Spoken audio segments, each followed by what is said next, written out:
Ooh. Okay. I guess I'm here. Okay, we're notified users are live. Cool. I finally get to go live. This is so awesome. Right before the app goes away. Cool. So no one's in here. I'm just gonna wait, but well, I don't have to wait. I'll just talk. So, well, you gotta wait till one person gets in here. Interesting. Well, I have a lot to say. I have a lot on my mind. I don't talk as much as I would like to, and I'm hoping that I can find some people to chat with about some of the things that are on my mind that I think are important. And I just, I hope someone's out there. We'll have to see. It might be a little early, but Happy New Year, everybody. We made it. It's 2025. I got a lot going on in a transition period, so this is really interesting. Kind of starting over at an interesting time in life.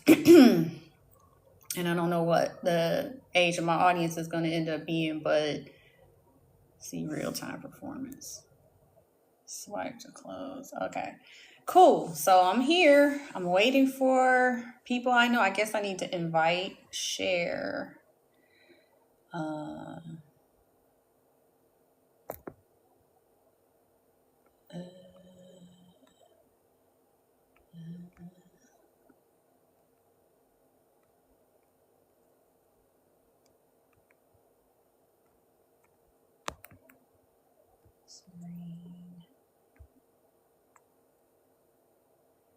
Okay, let's see. That should be enough. Okay, cool. People are here. Hello, hello, hello. So this is my first time going live. Happy New Year, everyone. We made it to 2025. I'm so excited to see people here. I didn't know I had live capabilities, so I'm kind of excited. Hey, Allie. I have a lot to say.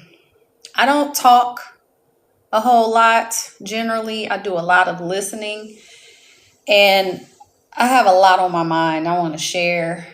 Um, I am an entrepreneur. I have a really huge passion to help women, and I don't talk enough to do that. So, and it's not even a resolution, I've just decided to make a course change in general to speak up, use my voice more, and not to suppress. Stop.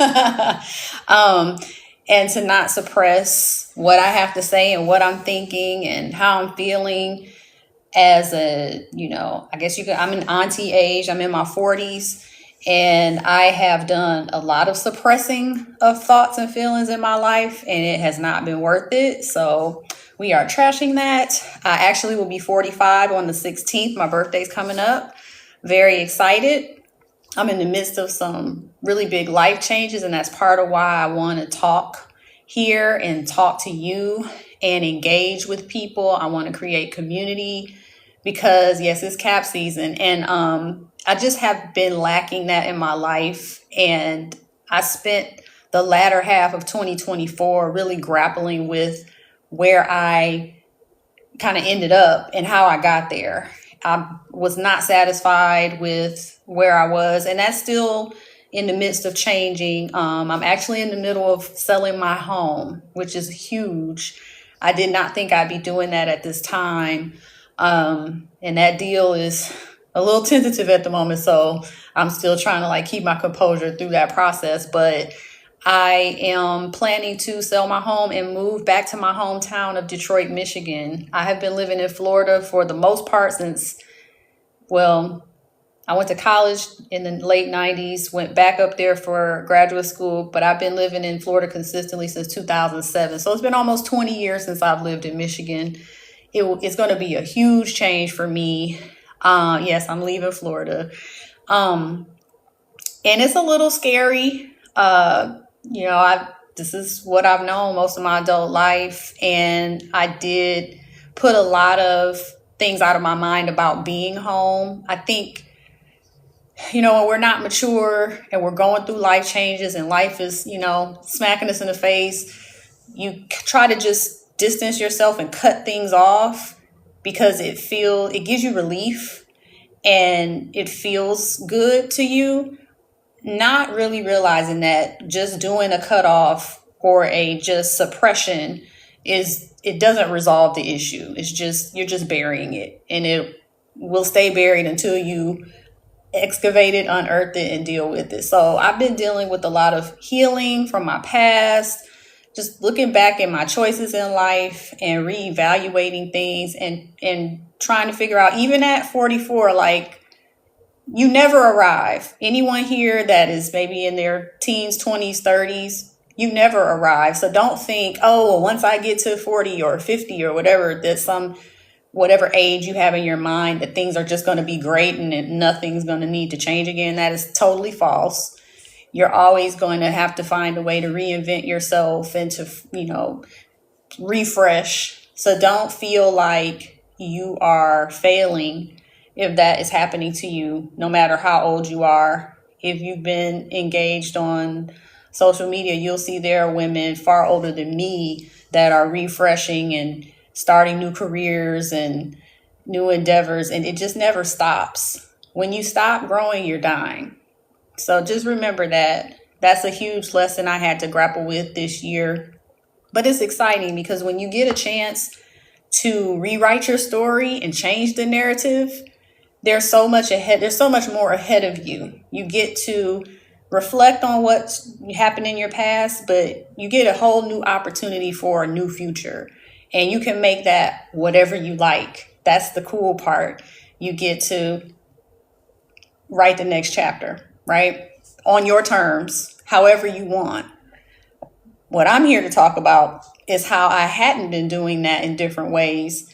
And I allowed my circumstances, other people's opinions or standards to rewrite my story at different points. And how it has not helped me. It has really hurt me. And it was like kind of a slow burn. It wasn't all at once.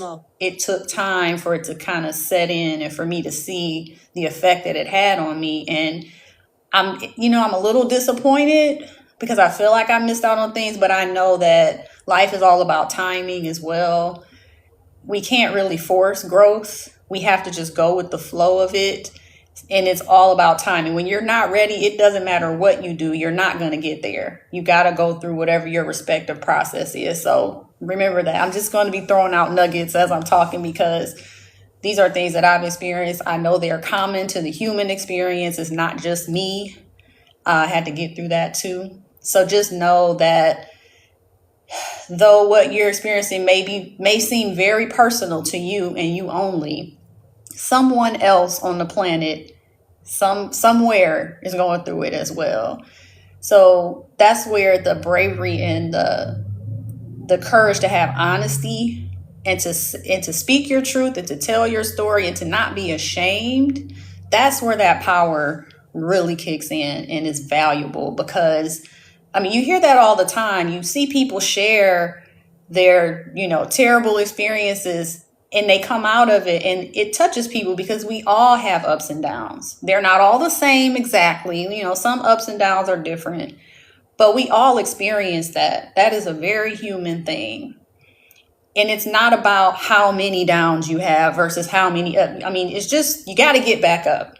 You got to have that resilience. You got to dig deep somewhere and find somewhere within you. And it's always there. The story of the Wizard of Oz, if you will, is all about that. She had the ability to go home the whole time, but she had to go through that journey to figure out, hey, BPG, that she needed to go home. And I'm Dorothy right now. I'm going home.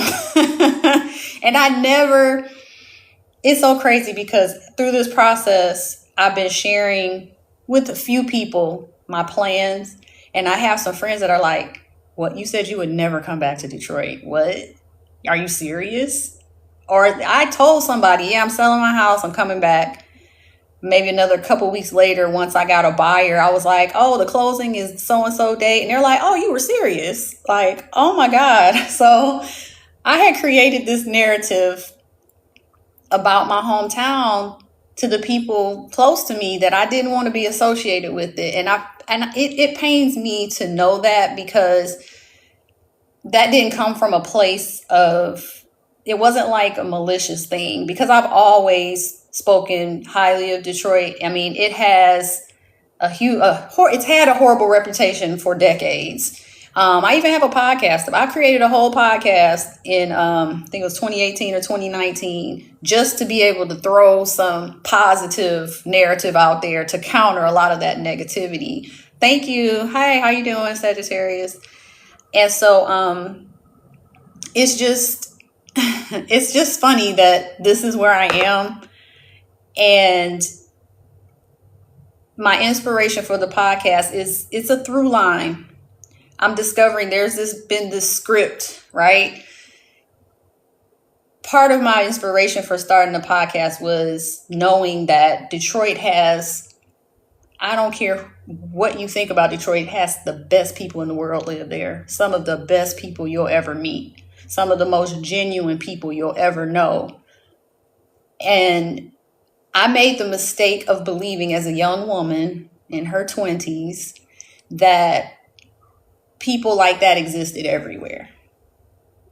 Only to discover almost 20 years later that no.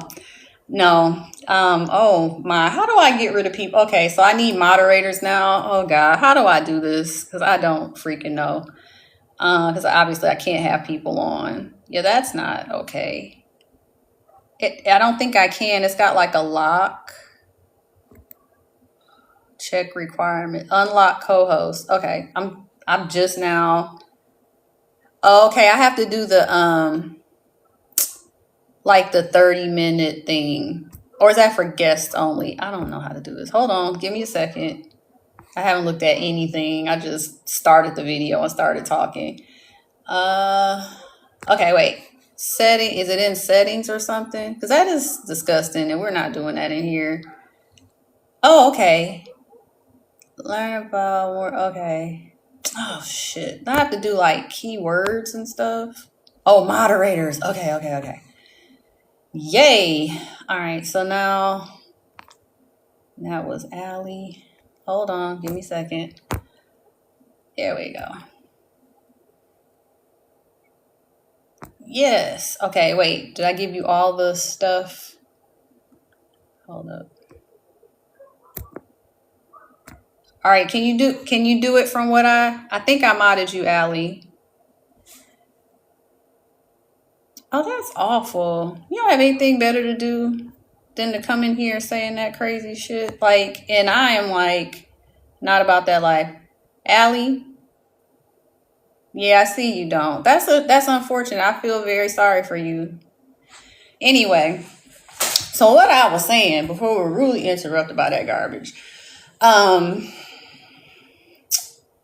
What was I saying? I was talking about Detroit. Okay, so the narrative, I was trying to counter the negative narratives, and it was really cool. I interviewed local hometown, mostly friends and family that I knew, but they have done great things all over the place, not just in the city. And then on top of that, I learned that I got my resilience from where I'm from. You know, Detroit has been beat up for a long time. Basically, I mean, it was the Mecca. It was at its height in the 50s. After World War II, it had this great boom, and it was expected to be one of those premier cities like a New York or Chicago. And it was primed for growth. The infrastructure was set up to accommodate a huge population. And I believe at the time it was over 1 million people or somewhere in that ballpark. And then you had some decline with the manufacturing, but then when the riots and stuff happened around like the late 60s, you had a lot of white flight to the suburbs. You know, the manufacturing disappeared and it was just a shell. And it had remained like that for the most part for the duration of those decades. Last year actually was the first year the population has grown. since around that time, which is great news because it had declined steadily. Um, but I look at, and let me back up. I've been back 3 times in the last 10 years. When I first moved away, I visited a lot. I was working a job. I had the flexibility of the time. I was going home like every 6 weeks or so, flying home every 6 weeks.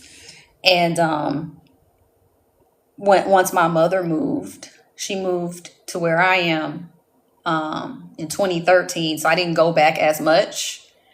And I've only been back 3 times in the last 10 years, usually for reunions. So like I went to my 25th high school reunion last summer. I went to the 20th 5 years before that. And I went to a wedding like 3 years before that. And I was pleasantly surprised that every time I went back, it was better. And that hadn't happened. I used to say, oh gosh, when I go home, I just feel it's like a dark cloud over the city and I can't wait to leave, or I can't be here that long. It just, whatever. No, I'm not there yet. Yeah, we're still negotiating some things with I'm hoping this ends this week. It was got to end this week, but my realtor is she's lobbying on my behalf with their agent. Hopefully we get past all the rigmarole of the things that need to be repaired and things I have to pay for, so we can move past that and get to the closing, because the closing is supposed to be in 3 weeks. Anyway, so as I'm coming back, that was the feeling I had until the last few times I went. So 2015, I kind of felt it, but it wasn't that big of a deal. And I didn't do a lot of exploring. I went there for a wedding. So I was there doing specific things in a specific part of town. But when I went in 2018, I actually I stayed for 2 whole weeks because I had been seeing so many things online about all like the restaurants and all this stuff that didn't exist before that. And I was like, I want to kind of explore. I was there for the high school reunion, but then I have a lot of friends that are journalists, and NABJ was having their national conference that week before my reunion. So I said, okay, I'm going to go a week early, hang out with them, and stay for 2 whole weeks. And that's what I did. And I had so much fun. Oh my gosh. And I was just like floored at the types of restaurants that were downtown, because let me tell you, in the late 90s, you didn't hang out downtown after dark because it really was nothing there. There wasn't a lot of stores. It was just like the bus terminal. And, if you took the city bus to school in high school, that was the only reason you had to go through downtown. I went to Cass, so my school was downtown basically, but you just didn't. And our school was right next to like the Cass corridor was not the place to hang out either, especially as a young teenage girl, black girl. No, you don't do that. So, yeah, to see nice restaurants on Woodward was like, what? And I was just very like taken aback, like, wow, did not see that coming. And so I really enjoyed those 2 weeks in 18. And, I had wanted to come back before that when I went back last summer, but that interim, it's been some rough years. And so I finally was able to come back for my 25th reunion last summer. And even there was a restaurant that I went to in 18 that I liked. And I said, I'm going to go back there because that carrot cake was really good. I go back to the restaurant. They fully remodeled the restaurant in 5 years, fully remodeled the building and changed the menu. And I'm just like, what? Wow. And even 5 years that one restaurant had changed. Plus there were other new things. And I stayed for a week that time. Actually between 2 reunions. I also went to Bates Academy from kindergarten to 8th grade. So they were having like an all class reunion one weekend. And then my high school reunion was the following weekend. So I stayed for a week.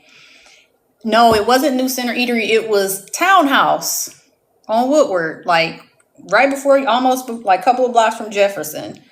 And it looked totally different. And they didn't even have the carrot cake anymore. I had creme brulee because they didn't even have the carrot cake. But it was still fabulous. I sat outside. It was beautiful. I took it all in. I had my sparkling water and it was nice. But I was just like, damn, in 5 years, a whole restaurant revamped. where does that happen? I haven't seen that, in a lot of places that I've been. So anyhow, it was becoming clearer to me that Detroit was on the upswing just from those few visits that I had. And on top of that, I'm a big foodie. If anybody knows me, I love to eat. I love fine dining, though. I don't just eat anything. And I follow like all these restaurants. I follow so many restaurants in Detroit on Instagram. It is pathetic. I haven't been to, I don't think any of, maybe one or two of them, because I can't go to all of them when I go back. But yeah, I got a lot of places to hit up. But I just saw that my interest in being there was starting to grow, but I still didn't think I would move back, right? I thought maybe I'll just visit more. And then the Lions, y'all, I'm a girl's girl, but when my teams are playing well, I am a rabid sports fan. I cannot watch them when they're bad, though, because I get too emotional and I get angry. So back to the Pistons, the bad boy, forget about it. I was at the parades, all of that. And I was only like, I guess I was like 8 or 9 when the bad boys won. And then I did not, once the Bulls, and I fucking hate the Bulls.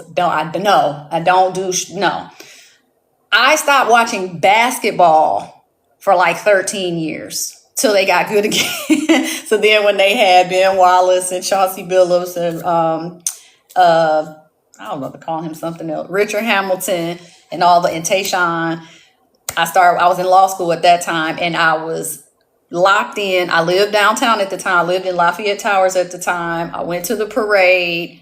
I was locked in. So, and then I haven't watched since they lost at that point. And I understand they're not great.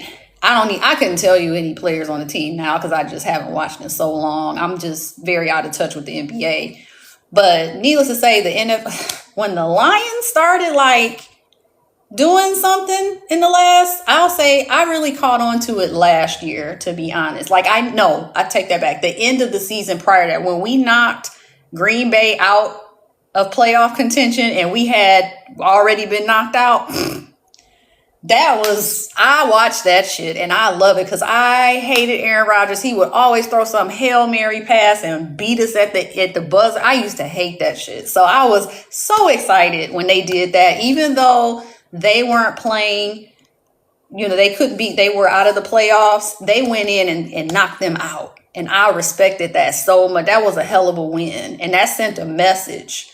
So that's when I started following the team again. And when I got into Dan Campbell and his story, man. So this is like, you see, I'm coming alive here. I didn't like follow him when he first came there because he came there the season before that when he was hired. So I didn't even really know about the kneecap speech and all that. I had no idea. I was not even paying attention to sports. And then I live in a city where we have a terrible football team, so I don't even care. But once I got hit, I think last season when they hit their stride and were doing really well, I started researching, going back into the archives because their YouTube channel, they have all their draft, how they do their draft picks, the whole draft experience. They have a lot of content. So I went back and researched and kind of like got caught up on what I had missed. And I went back to his speech at his opening presser, Dan Campbell, and he tapped into the spirit of Detroit. He understands what Detroit is about. He understands what the city is built on and how Detroiters are made. When he said, you've been beat up, you've been bruised, I'm not giving you coach speak, you don't want to hear that shit. Like, and then he said, we're going to get knocked down, but we're going to get up and bite your kneecap off. Then it's going to take another one to get us down. And then we're going to get back up, bite the other one off, take another hunk out of you. But after a while, we're going to be the last one standing. That resonated. And it was funny because I didn't realize that when he made that speech originally, he got clowned by like the sports press. They thought it was stupid and silly. And that's because they didn't understand where he was coming from. And he played for the Lions. I didn't even know that because I wasn't super clued in when they were bad. I watched, but I was like, I didn't know. I mean, I might know the quarterback or the coach, but not a bunch of, no depth there. So anyway, I really got fired up just off of that. So I was watching the games last year. Of course, the NFC Championship was heartbreaking, but that's the furthest. It had been, I think their last playoff win, I was 11. So as a 44-year-old watching that, or 40, well, I was 43 at that time, was crazy. Or 40, I think I just turned 44. But anyway, like, that's crazy to know that it had been that long. Like, I knew it had been long, but I'm like, damn, we hadn't won a playoff game since 91 or 93, whatever it was. So anyway, the culture, that team and their current success has further shifted the culture of the city of Detroit. And I'm watching it in real time from a distance, but it is like palpable in my body. I can feel it is resonating with me on every level. It's like electricity. And still just not thinking I'd move. And eventually the election is kind of what did it for me. And not so much who won and who lost, but knowing the culture of where I live and how they handle who won. I had a specific experience the day after the election that really shook me. I'll share it here because I didn't share it publicly. But the day after the election, I was going to a VIP opening of a restaurant. I'm part of the leadership program in my city, and one of my classmates, he's a CEO of a marketing company, and one of their clients was opening a new restaurant, and he invited, like, hey, come experience. Great, free food and drinks. I'm there. It was at 6:30 p.m. So at that point, it was getting dark early already. So it was dark. It was at a mall. We have an open air mall, and it's got like restaurants on the periphery. So the restaurant had its own parking lot, but it was full. So I had to park at the edge of the mall parking and just walk across. Not a big deal. I parked my car. I'm going to cross the little 2 lanes. There were 2 cars at the stop sign that were going to turn in front of me, make left turns. So I waited for the first car to go. And I said, okay, I'll just kind of run real quick in between because that second car still has to stop at the sign.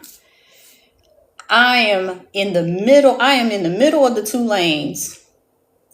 It's a pickup truck starts to come to turn. They swerve as if they were intentionally going to hit me. And I try to move out the way. And when I move out the way, they swerved again to where I went. Like, they were literally trying to intimidate me with that truck. And it was a white tea woman driving a pickup truck.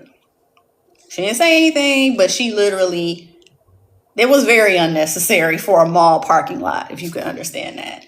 And obviously, when a car comes within a foot or so of touching your body, you're shaken up. That's traumatic. You're a human. And so I get to the venue and I'm like rattled. So I'm just like, where's the restroom? I go to the restroom and I'm just like, okay. Of course, I could get a little, now that I'm settled, I start to cry because I'm like, oh my God, that was like crazy. That lady was trying to hit me, or at least try to make me believe she wanted to hit me, which is worse. And I'm just like, patting my tears with the tissue. But there are women literally walking by me. It took a while for someone to say, are you okay? Or what's wrong? And that bothered me.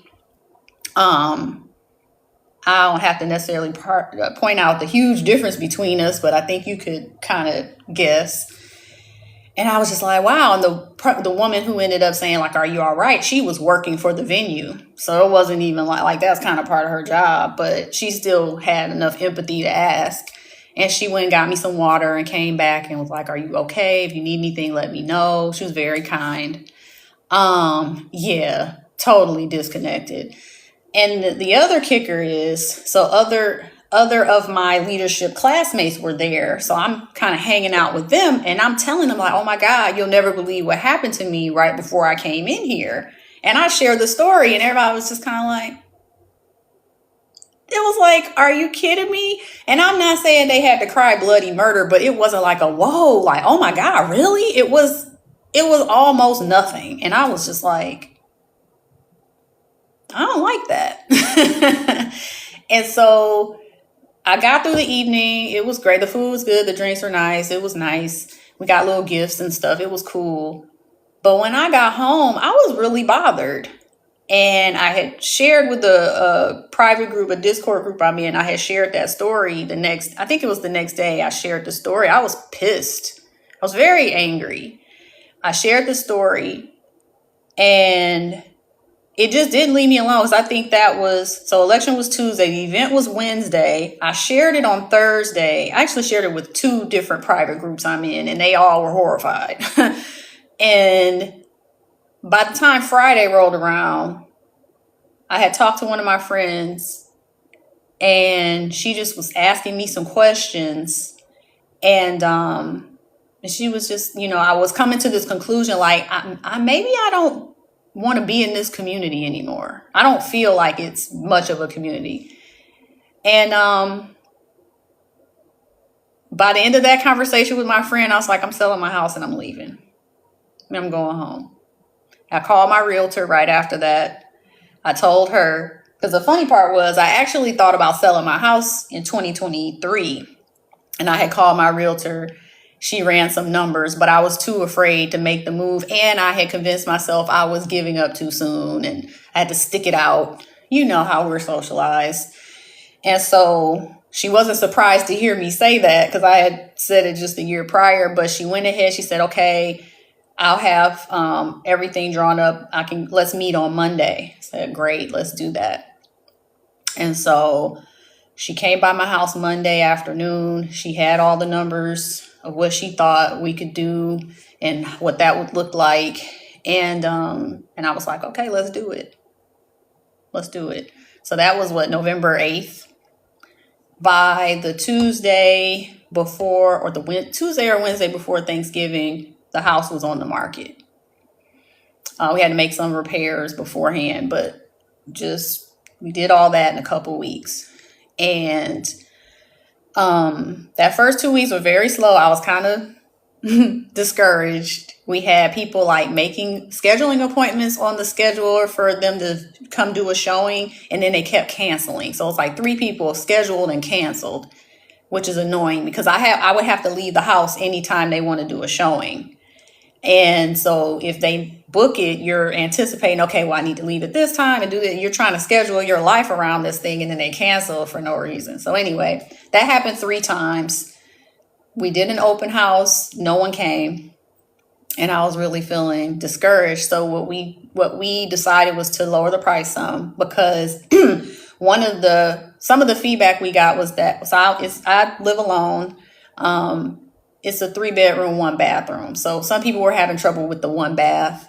So we were like, well, maybe we should just lower the price a little bit because even though the size is comparable to other homes in the area, that 1 bathroom was just kind of a deal breaker for some. So we lowered it a little bit. As soon as we lowered it, popped off. We had 5 showings in 2 days and then got 2 offers that weekend.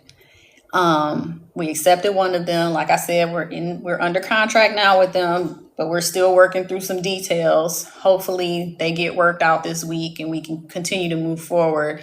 At this point, closing is supposed to be before the end of this month.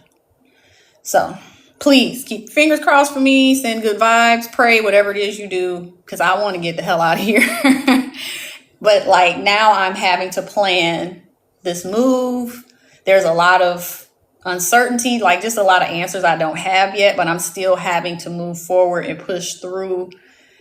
It's been tough. I don't have a lot of people to lean on, so I do feel a bit isolated. And that's partially why I'm here, because I know I don't use my voice enough. So I'm circling back to where I started if you're just getting here or haven't been here the whole time. the latter half of 2024 for me was a lot about reflection and healing. Yes, my mom is staying tentatively, and I'm going to get to that in a second, so hold on. Did a lot of reflecting and healing at the end of 2024. Part of that, so to address what you were just saying, Allie, I went no contact with my mom in the summer. I have since had to retract that a little bit because she's been helping me with some things, but our relationship is very rocky. And when she found out I was leaving, now of course she wants to go back too. And I'm just like, and she literally said out of her mouth she would never go back. I asked her over the pandemic whether or not she wanted to go back, because she talks about Detroit more than I do. And I was just like, she seems homesick. And I'm like, do you want to go back? And she was like, no, I'm never going back there. And I said, okay. That's not true. So she's planning, I think she just re-signed her lease, so she has to wait till later in the year. I really don't care when or where she goes, because that's not my responsibility. That lady's grown and she's kind of halfway on my shit list as it is. So that's a whole other conversation. And I do want to have that conversation because I think I know a lot of people are going through that. We see videos constantly about boomers and some Gen Xers and how they just don't fucking get it. So that's a whole other conversation. But short answer, yes. But yeah, and part of that, like, I decided to go seek some therapy because I knew there were things that I hadn't dealt with. And I didn't understand what that was doing to me until last year. I'm just like, oh, okay. It helps. And that's why I love TikTok. I just love that people have been able to share their experiences so openly, and it's so easy to connect with other people all over the world who are having similar experiences that you can relate to, and perhaps provide some insight, guidance, or just to let you know that, hey, okay, I'm not the only one. And a lot of that no contact stuff was helpful because I don't have a great relationship with my father either. So that's a whole other story too. But I always, whenever I was diagnosing some of the ways my life hasn't gone the way I wanted it to go, the thread seemed to be my relation. You know, everybody was all on daddy issues for years. And now everybody's talking about the mother wound. So I always focused a lot on my relationship with my dad. But the relationship with my mother, though it was more functional, it has its issues as well. So I've really been examining that a lot more. And that is partially what led to me going no contact with her at first. So, and now I just have to have limited contact because I have to talk to her about certain things. Yes, he is up there. But I have to cut our conversations off. And this just happened the other day. I had to ask her for something, and she just, I don't know. I think this is kind of a generational thing. She was lending me some money, but every time she does it, she reiterates about me paying her back. And it's like, I haven't forgotten. You don't have to say that every single time. Like, it annoys me and it makes me not want to ask. Like, I know you're going to help me because you're my mom, but the fact that you feel like you have to say that every time is unnecessary. And it drives me nuts. And I'm not saying it and my mother is very out of touch with her emotions, which is why I know I have issues with that. Part of that I picked up from her. And then the other part is just life. When life kicks your ass to a certain extent, you just get a bit timid when it comes to stuff like that. But I didn't get the best foundation because of how she handles things. Her and my father both. They're terrible emotional regulators. And so I had to just get off. I was like, look, I don't expect you to know how to manage how you affect my feelings. So that's not even the conversation, but I'm not going to sit here and go back and forth because you're like, what are you talking about? I don't understand. Because you're not going to understand because you don't want to understand. This is not the first time we've had this conversation. It won't be the last because you won't work on yourself. So I'm going to go. I just have to remove myself because I get mad and she just doesn't fucking get it. So it's just like, just bye. And so, anyway, I don't want to talk about her, but dealing with like pinpointing all of those things and finding those threads and unraveling them is what I've been working on most of the last 6 months. And it's been fabulous. I want to shout out, if you live in Jacksonville, Florida, which maybe none of you do that are listening, but if you happen to and you're having issues and you're a woman, the Women's Center of Jacksonville has free support for anybody that wants it. It is not dependent on income or anything like that. You can just go and get services. And that's what I did and I'm still doing. And it's been amazing. I've been doing EMDR and it's been really good. So shout out to them. They also specifically work with grape survivors. That's kind of a specialty of theirs. So if that's something you're dealing with, they're there for you in that regard as well. So anyway, I really just been digging deep on that. And I've been coming to these conclusions that some of the narratives that have been going on just in the background have been just keeping me so held back in a lot of respects. And I've been doing myself a disservice. So part of this live is a PSA. I want to publicly apologize. If you've ever met me, you've probably never met all of me. And I apologize for that. I was going through some shit. Life had really whooped my ass. And I am vowing today, it's New Year, so this is apropos. Starting today, I'm showing up 100%. I have no reason not to.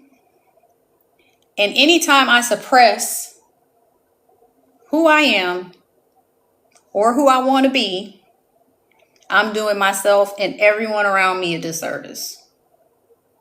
So this is a fresh start for me.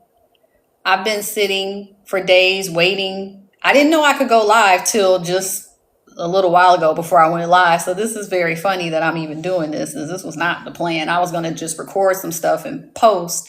I still will do that too. But I realize I don't talk enough. And I think when I was younger, in my 20s, even as a younger person, I used to talk a lot to my friends on the phone. I'm a phone boner to the core. I love to talk. But when you get older, you usually don't have all that time that you had when you were young to just blah, blah, blah, blah, blah, blah.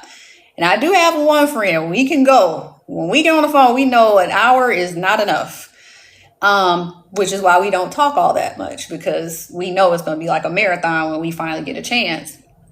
But I started to realize that I cannot put that load on my friends all the time. I have to find other outlets to get the shit out that I want to say. So this is part of that.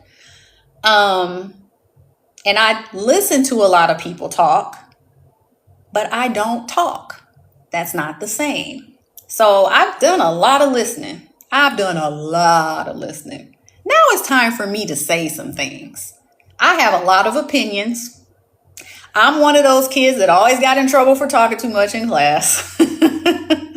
So I need to go back to my roots and run my mouth, because I know how it can help people now. I can use it for good, and I can use it to help myself.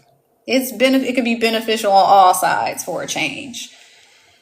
I do want to share a lot of my story, because I'm not ashamed to share. So that's not what I'm saying, but I think I do compartmentalize what I share based on where I am and who I'm around. And that is required in some parts of polite society, which I'm so sick of. That's another reason I'm leaving the South, because I can't do the Southern fakeness. It's just, I'm over it. But that's another conversation. So when you are navigating certain spheres and networks, it's part of, it's an unspoken rule. It's just certain things you don't talk about unless you want to be judged a certain way or, looked at a certain way.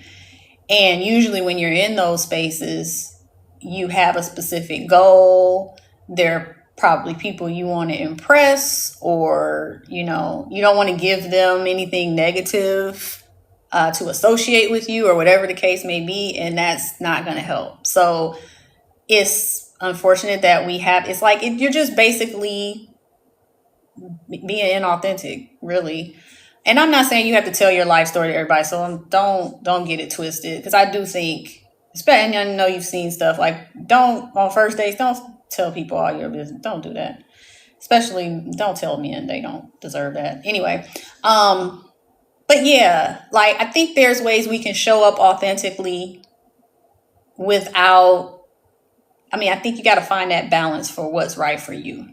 But anytime you find yourself constantly suppressing who you are, you're probably not in a space that's healthy for you. And so that's part of the conclusion that I came to that moved me to say, I got to leave where I am and go back to where I know the culture. I resonate with the people. I know what they're about. I'm about that life too. I am a personal development junkie. I'm a self-help queen. That's all the kind of stuff I read. I am obsessed with mastering myself. Always have been. So I'm always trying to figure out, how can I do this better? How can I show up like this? How can I be more disciplined? And I'm a Capricorn on top of that, so it's serious over here. But I cannot sacrifice the things that make me human. There's a line there. So I am grappling with that too.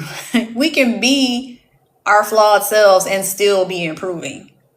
It's not an either or proposition. And so I've got to be better about how I show up, and not feeling like, because also as a coach, well, I don't call myself, people call me a coach, but I'm a consultant by trade, and I'm an attorney by trade. Part of the culture of that environment is people believe you know everything. You're right. Like, if you show up not looking like you know or being incorrect, people look at you sideways, and it's weird because it's like, I'm still a person. I'm not a machine. So I don't have a problem saying I don't know. I don't know, but I can find out. I can get the answer. I know how to find information. But that's, for some reason, everybody doesn't accept that the same way. So, it's a thing. But I don't want to show up. I'm not trying to show up like I'm perfect. And I've been accused of that before. Oh, you think you're better, or you... I think I was writing more off of what I know. I always want to share what I know. Like, I'm a sharer, I'm a connector. And if I have a resource that will help you, I'm going to share it with you, because I love knowledge and information. So I kind of hoard it, not just for myself, but in the event I can share it with someone that it fits perfectly. And I've been like that my whole life. Back in the day, I was like that about music. So people always would know, oh, if they had music trivia, or they were trying to figure something out about music, they come to me. Oh, I know you know this. That was kind of one of my things. And I'm a huge Prince fan. So if people oh, if it's about Prince, she knows the answer. So it's like, I've always been looked at like that. I've always been the smart kid. I went to a gifted and talented school, all that jazz. So it's like, I got put in these boxes. And I liked the boxes, I think, at first, or at least I thought I did, until they started to kind of suffocate me and not let me be fully me, because I'm not all just that. I'm not just an attorney. I'm not just a consultant. I'm not just one anything. I'm a very unique mix of all of these things. And I show up in a different way than other people who might have some of those attributes too. And that's what makes us all so special is we have our own unique combination of things. And there's going to be things that I know that you don't, and things that I don't know that you do, and we can help each other in that. So I'm getting more comfortable with that and not letting that be a hindrance and trying to use it to connect. I really so you don't know much about me. I'm an only child. And so I'm very good at being alone. Love it. I love my solitude. I like quiet. That's why I don't have kids. I like quiet. I don't feel lonely. I have a very vast inner world. I'm always thinking of things or imagining things or planning something. Like, I'm never bored. I'll say I'm hardly ever bored.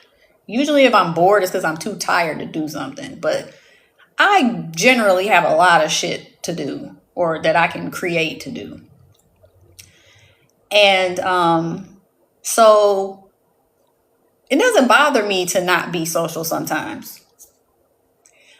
But I feel like I've gotten a little too comfortable in that too. I've become a bit of a hermit. And more so in the community that I'm in now because I don't feel so connected to them. I believe if I were in Detroit, for instance, or a place where I feel more connected, I wouldn't be as willing to be as isolated. Because so part of me changing course is, though I'm not there yet, I have basically stopped following a lot of the local stuff of where I am, and I'm following the local stuff there. I'm just like putting myself there in my mind. I feel like I'm there. I'm living there mentally. And I am so mad that I can't go do the stuff because I'm like, oh, that looks so cool. Oh, that looks so fun. Oh, that food looks so good. I want to try that. But I'm not physically there yet. But I'm getting myself ready. Like, I'm priming myself for when I get there. And I haven't been excited like that in a while. In part because of the community I'm in. But then there have just been certain limitations. The entrepreneurship community here is not what I had hoped it would be. The professional community is not what I hoped it would be. And it hasn't been as beneficial as I expected it to be for me. And I think I felt some shame and embarrassment because I feel like I should be further along than I am. And that's been hard to deal with, especially with me being a high achiever and a recovering perfectionist and all of those things. On top of the fact that I tend to show up like I've got it all together. I think that's a conditioning thing too. So when you show up like you got it all together, people just assume you're good. Like, no one's going to assume you're not okay. And that could be a problem. So I have a lot of things like that I've been working through and trying to reconcile and figure out, how do I keep that humanness, not totally numb myself emotionally to survive, but not be so wrapped up in it that I can't move forward, because that can be debilitating. I used to be married. I actually bought this house as a wife. And so another part of selling this house is moving away from that identity. Home ownership has been tough at times because I never anticipated being single as a homeowner. I was married. That's why the house was purchased. I didn't want to do that solo at that time. And I don't have a problem being a solo homeowner now. I just don't want to right now because the responsibilities are a lot and I want some freedom. I want to be able to move around easier, and I don't want to have to be responsible for those huge expenses for a while. But I do plan to own again. I want a much older. This house was built in 47, so it's an old home, but I want an older home than that. And I want something really, I want my dream home next time around. Something that I know I could be in for the long, long term, that I don't feel like I would have to drastically change to be happy with. That's another reason why selling this house is important, because as much as I tried, I couldn't turn it into my dream house. Yeah, I made it comfortable. I made it cute. It's very cute. And I did it on a bit of a shoestring. But it's just not all that I would want. I will miss the garden though. I do like my garden. But anyway, I have other plans, and I have to be bolder I'll just say I won't even go general. When I let all of those different factors I've been talking about kind of weigh me down, it kept me from showing up and like being bold about who I am. I'm very proud of who I've become, what I've learned, what I've overcome. I'm very strong, and I haven't let it just completely beat me down and just suck my personality, but I haven't really been showing up that way. I've been playing it safe too much. I've been suppressing and I've been settling in some areas, and I'm not proud of that. And I want to correct that. So I got a lot to say, as you can see. I could continue for so much longer, but I need to like break these up smaller. So, I have to do them in different days, don't I, before I can have guests. So I will do the, little rule of what you have to do, because I do want to talk to some of you. I do like talking. I like engagement. I like connecting. So I'm so glad I can go live. I've been wanting to go live for months, and I didn't have the ability. So this is cool. I'm assuming maybe TikTok is being more lenient because they're on the verge of collapse or disappearing or whatever's going to happen in the next, few weeks. But I'm happy I finally got a chance. This was the perfect day for that, because I was getting ready to record things, and then I saw the little live on there. I'm like, wait a minute, that's new. So I'm happy. And I'm happy that people actually showed up. Thank you so much. I'm honored that you liked what I had to say to some extent, and that you commented and engaged with me. This is what I really want to do more of. So thank you for being here. Not going to belabor the point, because I do still want to record some things. So if you're not following me, please follow me. This is my personal page, but I also have a page for my consulting. I consult women business owners, and it's Intentional Pros is my handle for that. And all the things. I have YouTube, but I'm still playing around with that, because I have a YouTube for my podcast, which I'll be starting back up once I move. But there are episodes available also on Apple. So the Detroit Hustle podcast is my podcast. I ran it from 2018 or 19. I started it, and I stopped it in 21. It was supposed to be temporary. But I will be gearing that back up this year once I get back up there, because I want to feature more Detroit businesses. I want to be doing like food stuff and event stuff, and just sharing the coolness that's going on up there, because I just don't think people realize how cool it is, and that it's not as bad as people say it is. And I found over the years, it's so sad. Like, there have been times where I've shared where I was from with people, and they say, "Oh, did you ever get shot?" And it's like, what? Like, what kind of question is that? Like, no, the answer is no. No, I was never shot. No, I was never robbed. I've never been burgled. None of that. I was never attacked. Nothing like that's ever happened to me in Detroit. It's just a city. Like, cities have crime. Cities have blight. I mean, I understand Detroit's was a little bit more exacerbated, but that wasn't just because it's a trash place. It had issues. And those issues are being corrected and have been being corrected for over the last decade plus at this point. There are literal billionaires pouring billions of dollars into that city as we speak. And mark my word, I'm saying it. I'm speaking of being bold. I think Detroit is being positioned as one of the next great cities. Like I said, the infrastructure is already there for it to accommodate a lot more people than that live there. The population has diminished by like half of what it was in the 50s over the previous decades. So it has the room to accommodate. Plus, they're building like construction is off the chain. There are whole channels on YouTube where people just drive around and show you all the construction projects that are going on. And this one channel, I think they post at least once a day. So there are just multiple things going on.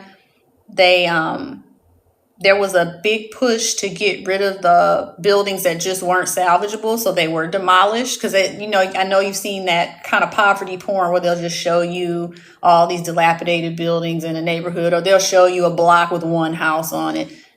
That still kind of exists. The vacant lots are because they did demolish the buildings that couldn't be salvaged, but there are people building on those lots now. And there are people rehabbing those homes that were saved or those buildings that were salvaged. Even the big ones, because the big ones were a bigger problem, honestly. So I just want people to know that you've probably heard some really shitty things about Detroit. It's not a bad place. And if you know me, you know I would not go to a bad place. So just, be warned. I really think Detroit is being poised to be one of the, plus we have I think it's 20% of the fresh water on the planet. We got good water, and we have the best water in, it's telling me I have to end. Wow. Did I do something, or it's just because I'm a new person? I don't know. I know that's right, public. Yeah, and you missed in the beginning, I said some of the best people you ever meet live in Detroit. It's a lot of good people there. And I had to learn the hard way, being away for almost 20 years, that every place isn't like that. And I want to go home. So I'm actually going home. That's part of what this live was about. But just if you've heard bad things, don't believe the hype. And some of the people that have said some of the worst things I've heard have never been there. Surprise. Oh no. So that's usually the first question I ask when someone says, like, have you been shot, or were you robbed, or Detroit? Have you ever been there? Well, no. Well, then shut up. Because I have. I grew up there and nothing ever happened to me like that. So, that's kind of like my little PSA on top of the other PSAs. Go Lions. That's another one. And I'm going to wrap it up. But thank you for coming and sharing this with me. This is my very first live. So I'm going to do the little, I guess you have to do three days in a row or whatever. So I'm doing that right now. So if you see me, boo. Don't hate. You better get on the train now, because it's going.